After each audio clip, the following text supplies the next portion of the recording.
This deep, unconscious sigh which not even the nearness of the telescreen could prevent him from uttering. When his day's work started, Winston pulled the speaker right towards him, blew the dust from its mouthpiece, and put on his spectacles.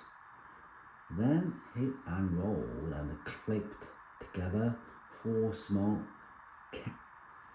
cylinders of paper which had already flopped out of the pneumatic tube on the right-hand side of his desk.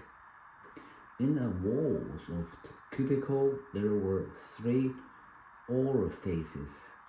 To the right of the speaker right, a small pneumatic tube for writing messages. To the left, a larger one for newspapers, and in the side wall, with easy reach of Winston's arm, a long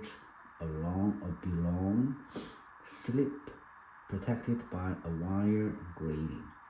This last was for the disposal of waste paper.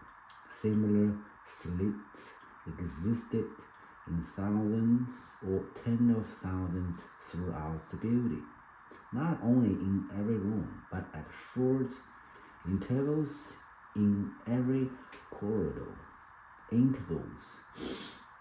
For some reason, there were nicknamed memory holes.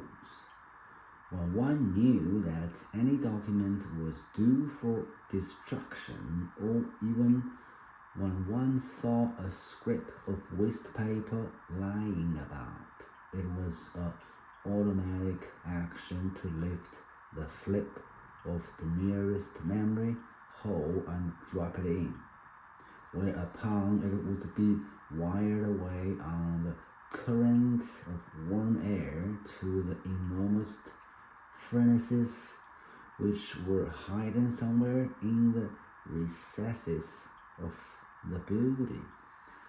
Winston examined 4 slips of paper which he had unrolled. Each contained a message of only 1 or 2 lines in the abbreviated jargon, not actual newspaper, but consisting largely of newspeak words, which was used in the